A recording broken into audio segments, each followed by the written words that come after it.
Olá pessoas, quem fala aqui é Belmiro, bem-vindos, bem-vindas e bem-vindos ao nosso podcast. Vamos agora continuar com o tema de trabalho, falando sobre nulidade do contrato de trabalho. No episódio passado falamos sobre o contrato de trabalho e agora vamos falar sobre as nulidades do contrato de trabalho. Então a nulidade do negócio jurídico consiste no reconhecimento da existência de um vínculo ou defeito que o impeça de ter existência legal ou de produzir efeitos. Então essa distinção entre defeito e vício do negócio jurídico está em que o ato jurídico, de modo geral, atinge diretamente a vontade das partes, enquanto que o defeito atinge a vontade de terceiros, como a simulação e a fraude de credores. Essa distinção é curiosa. Caio Mário leciona que é nulo o negócio jurídico quando, em razão de defeito grave que o atinge, não pode produzir o almejado efeito. É a nulidade a sanção para a ofensa de pré-determinação legal. Então, para efeito da prescrição dos créditos trabalhistas, não há distinção entre atos nulos e anuláveis, conforme a Constituição Federal, artigo 7º, inciso 29, e CLT, artigo 11.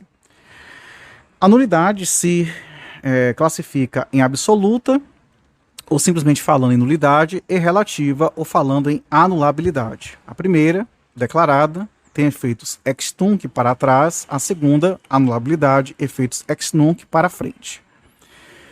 No contrato de trabalho, a atividade desenvolvida pessoalmente pelo empregado, de acordo com a dignidade da pessoa humana e o valor social do trabalho, impõe a adequação à teoria geral das nulidades do direito comum à principiologia do direito do trabalho. Então, com isso, a nulidade absoluta trazida do Código Civil, conforme o artigo 166 do Código Civil, diz que é nulo o negócio jurídico quando for celebrado por pessoa absolutamente incapaz, quando for ilícito, impossível ou indeterminável o seu objeto, o motivo determinante comum a ambas as partes for ilícito, não revestir a forma prescrita em lei, for preterida alguma solenidade que a lei considere essencial para a validade, tiver por objetivo fraudar lei imperativa, a lei taxativamente declarar nulo ou proibir-lhe a prática sem combinar a sanção.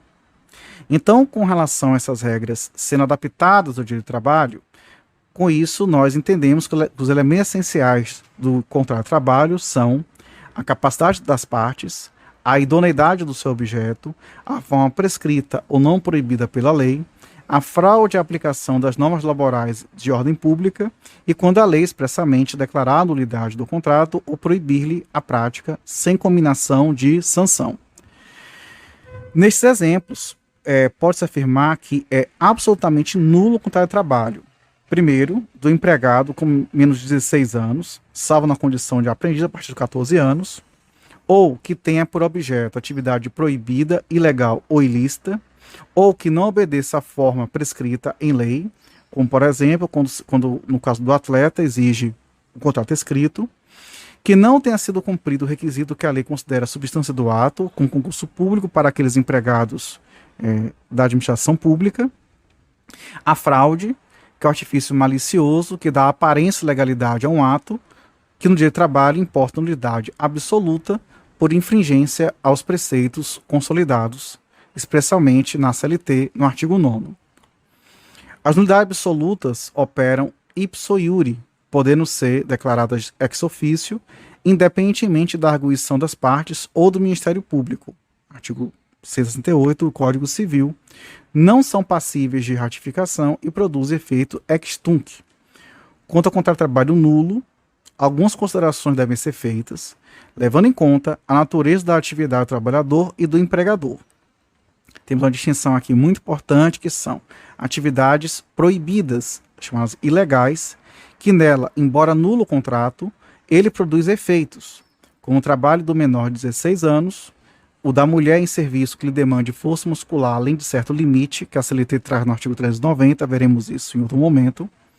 E nesses casos a proibição ao trabalho existe justamente para proteger a incolumidade física, psíquica ou moral, no caso do trabalhador menor e da mulher.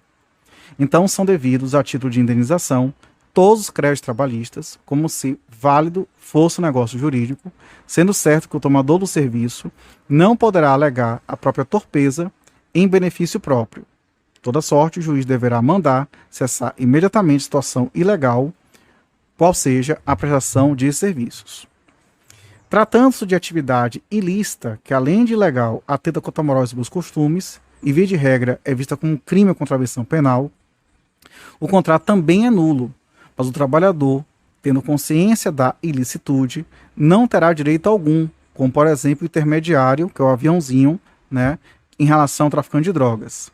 Nesse caso, a nulidade é absoluta e produz efeitos ex tunc, sem qualquer ressalva, já que o vício que contamina o ato é tão grave que nenhuma das partes é dado a ela invocar direito algum.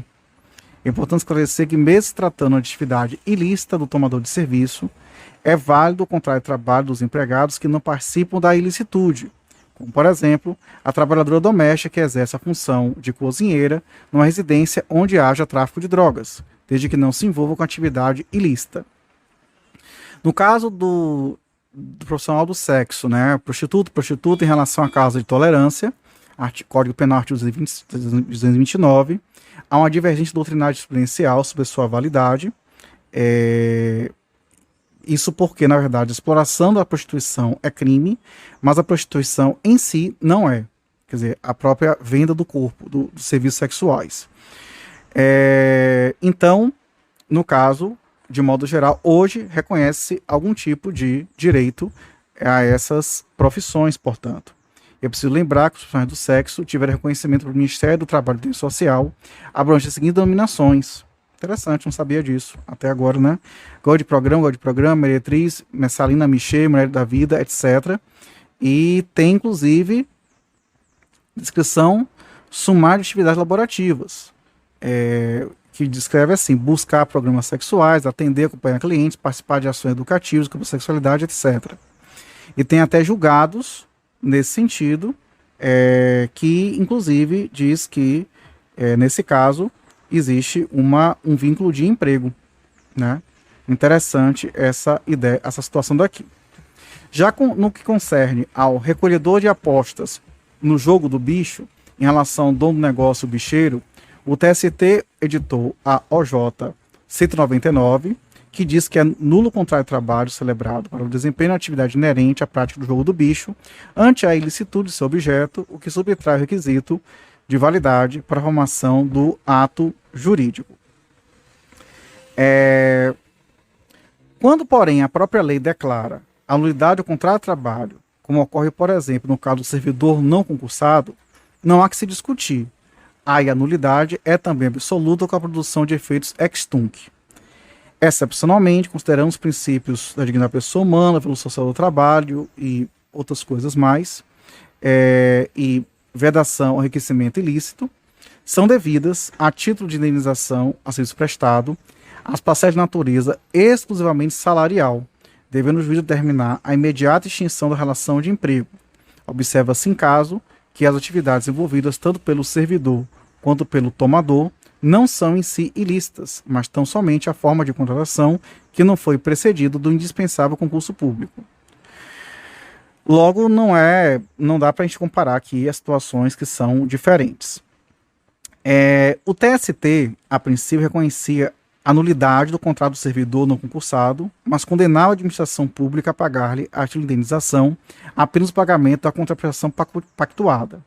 Posteriormente, com o advento do disposto no artigo 19A da Lei 8.036 de 90, o TST reeditou a súmula 363, que passou da seguinte redação: abre aspas, a contratação de servidor público após a Constituição de 88, sem pré-aprovação do concurso público, encontra óbice no artigo 37, inciso 2, parágrafo 2º, somente lhe conferindo o direito ao pagamento de contraprestação pactuada em relação ao número de horas trabalhadas, respeitado o valor da hora do salário mínimo e dos valores referentes ao depósito do FGTS. De acordo com o artigo 168 do Código Civil, as nulidades absolutas podem ser alegadas por qualquer interessado ou pelo Ministério Público quando lhe couber intervir. Além disso, as nulidades absolutas devem ser pronunciadas de ofício pelo juiz quando conhecer do negócio jurídico ou dos seus efeitos e as encontrar provadas, não lhe sendo permitido supri-las ainda que a requerimento das partes. A nulidade absoluta produz efeito ex tunc, mas o órgão judicial pode modular alguns efeitos diante do caso concreto, como fez o TST em relação ao caso do contrato do servidor não concursado, que é a súmula 363. O contrato de trabalho nulo não é suscetível de confirmação, nem convalesce no decurso do tempo, conforme o Código Civil, artigo 169. Com relação à nulidade relativa, a CLT não disciplina expressamente atos anuláveis. Aí tem que se utilizar o artigo 171 do Código Civil, subsidiariamente o trabalho, sendo que o Código Civil diz que o contrato de trabalho seria anulável por incapacidade relativa do agente, visto resultante do erro, dolo, coação, estado de perigo, lesão ou fraude contra credores. E aí, com isso, o negócio jurídico anulável pode ser confirmado pelas partes, salvo o direito de terceiro. Código Civil, artigo 172 a 176. O ato de confirmação deve conter a substância do negócio celebrado e a vontade expressa de mantê-lo. É escusada a confirmação expressa quando o negócio já foi cumprido em parte pelo devedor, ciente do vício que o inquinava. A confirmação expressa ou a execução voluntária do negócio anulável importa a extinção de todas as ações ou exceções de que contra ele dispusesse o devedor. Quando a anulabilidade do ato resultar da falta de autorização de terceiro, será validado se ela se der posteriormente. Então, também o artigo 177 do Código Civil diz que a anulabilidade não tem efeito antes de julgada por sentença e nem se pronuncia de ofício. Só os interessados a podem alegar e aproveita exclusivamente aos que alegarem, salvo no caso de solidariedade ou indivisibilidade. Então, o adolescente com idade entre 16 e 18 anos não pode, para eximir-se de obrigação, invocar a sua idade se dolosamente a ocultou quando inquirido pela outra parte ou se, no ato de obrigar-se, declarou maior. Código Civil, artigo 180. Esta regra civilista deve ser interpretada conforme a Constituição, de modo a assegurar os direitos fundamentais do trabalhador adolescente, ainda quando este tenha ocultado a sua idade. Porque o salário tem natureza alimentícia e a necessidade de trabalho, como condição de sobrevivência da pessoa humana, deve ser levada em conta pelo juiz. No outro giro, o artigo 181 do Código Civil mostra perfeitamente compatível com a gênese protetiva do direito do trabalho, já que diz que ninguém pode reclamar o que, por uma obrigação anulada, pagou é incapaz, se não provar que reverteu em proveito dele a importância paga. No tocante à incapacidade relativa, já vimos que é nulo o contrato de trabalho firmado por menor com idade inferior a 16 anos, salvo na condição de aprendiz, a partir dos 14 anos de idade. Então temos que perquirir como é que o subcontrato de trabalho é realizado pelo trabalhador com idade de 16 e 18 anos de idade incompletos, mediante assistência dos representantes legais. É óbvio que, devidamente assistido, o menor possa ser contratado. Todavia, haverá necessidade de sua intervenção para a validade do contrato. Então, Orlando Gomes adverte que, na celebração do contrato de trabalho de pessoa menor, não é permitida a representação legal. É necessária a intervenção do menor que quer empregar-se, visto que só o relativamente incapaz pode, embora assistido, estipular o contrato de trabalho. O responsável não tem o direito de vinculá-lo a empregador, sem que pessoalmente seja o menor de acordo, dado o objeto da prestação, que é um bem personalíssimo. Outro lado é se o menor de 16 anos pode ser empregador. Então, à luz do direito civil, o menor de 16 anos é considerado absolutamente incapaz para par de atos da vida civil, sendo de destacar que o contrato de trabalho é um negócio jurídico enquadrado como ato da vida civil. Logo, é nulo o contrato de trabalho firmado por empregador absolutamente incapaz. Mas se o menor for relativamente incapaz, poderá validamente contratar empregado, uma vez que cessará para ele a incapacidade pelo estabelecimento civil ou comercial, conforme Código Civil, artigo 5º, parágrafo único, incisos 5 e 4. No tocante aos vícios da vontade, os doutrinadores sustentam que os vícios de consentimento são praticamente irrelevantes no contrato de trabalho. É preferível rescindi-lo a anulá-lo. Os efeitos da sentença anulatória não são interessantes do ponto de vista econômico para o trabalhador. Além disso, é muito mais dificultosa e complexa a prova da existência de vício de consentimento. O aluno Gomes lembra que a anulação do contrato de trabalho por vício do consentimento só interessa se o contrato for por tempo determinado, pois assim a ruptura pode trazer consequências danosas se o vício do consentimento não der lugar a uma justa causa da despedida. Nos contratos por tempo indeterminado, é mais simples rescindi-los do que promover a ação anulatória. De todo modo, existe uma possibilidade de anulação desde que haja um vício. Além disso, a gente tem que examinar cada um para poder ver as situações. Quanto ao erro ou à ignorância, esse é um defeito de manifestação da vontade de negócios jurídicos que parece que pode ocorrer em relação à natureza do trabalho, ao local que deverá ser prestado, ao salário e por aí afora. Ocorre erro substancial se o contrato for realizado no pressuposto da existência de habilitação profissional do empregado, na realidade inexistente. A manifestação de vontade parte do empregador, no caso, era resultado de erro substancial, no que diz respeito à qualidade da pessoa a quem se referia. Código Civil, artigo 139, inciso 2. No direito comum, o contrato seria anulável, dependendo da anulação de propositura de ação judicial. No direito do trabalho, salienta Adélio Maranhão, que a solução é diferente. O contrato pode ser rompido pelo empregador, induzido em erro, inclusive pelo silêncio intencional da outra parte, constituindo a omissão dolosa do empregado justa causa para a sua dispensa. Com relação ao dolo, existem algumas situações um pouco não tão frequentes, mas que pode acontecer.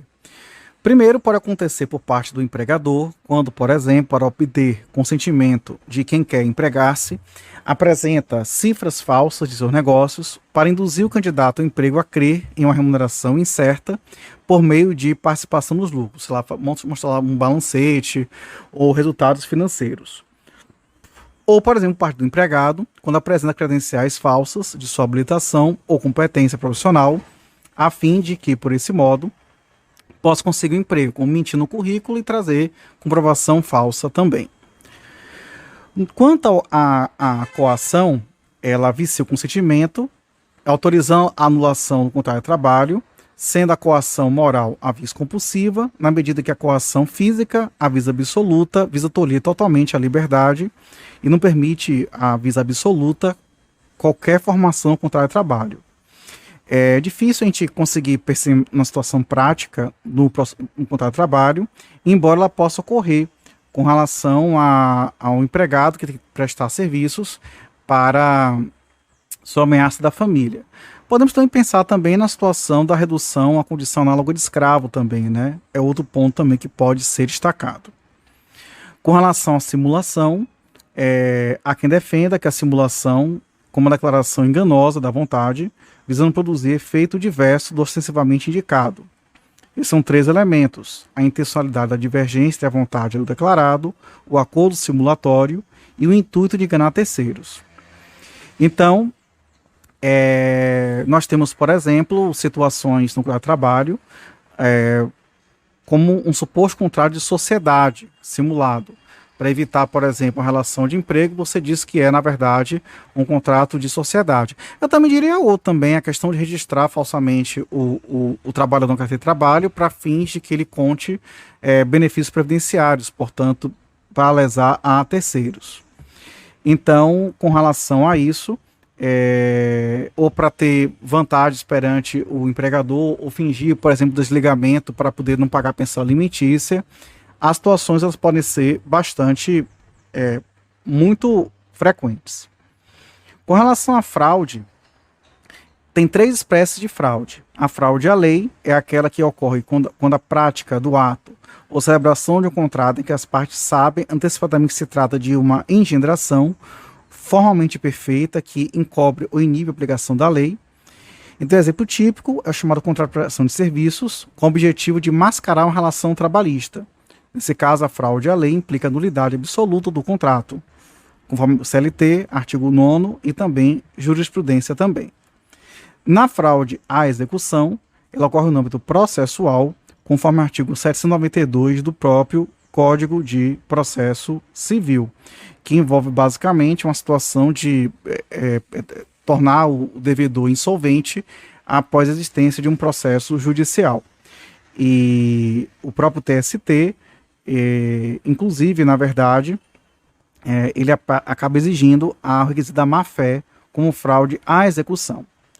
No tocante à fraude contra credores, ela ocorre quando o devedor, que é o empregador, insolvente ou na iminência de encontrar-se em estado de insolvência, pratica atos jurídicos, sejam onerosos ou gratuitos, com o objetivo de diminuir seu patrimônio, como a venda de uma máquina imprescindível à saúde financeira da empresa, frustrando assim deliberadamente os credores que são os empregados. Então, a fraude contra credores é demonstrada por meio da ação pauliana. No entanto, o TST vem entender que esse trabalho é incompetente para a ação pauliana, curiosamente isso. O estado de perigo, ele é uma nova modalidade de manifestação da vontade, uma nova modalidade do Código Civil novo em relação ao anterior, né? Configura-se quando alguém, premido na necessidade de salvar-se ou da pessoa da família, de grave dano conhecido pela outra parte, assume uma obrigação excessivamente onerosa. Um trabalho, se o empregado com 60 anos de idade, portador de doença grave, assumisse um empréstimo com elevada taxa de juros cobrada pelo empregador, que é uma instituição de crédito para realizar tratamento de saúde. Ou ainda um empregado que aceita condições de trabalho extenuantes para se manter no emprego, por exemplo. Eu penso em exemplos, eu acho que são mais fortes. Temos a lesão, que, segundo o artigo 157 do Código Civil, ela vai ocorrer quando uma pessoa, sob premente necessidade ou por inexperiência, se obriga à prestação manifestamente desproporcional ao valor da prestação oposta. Então, aprecia-se a desproporção das prestações segundo os valores vigentes no tempo que foi celebrado o negócio jurídico.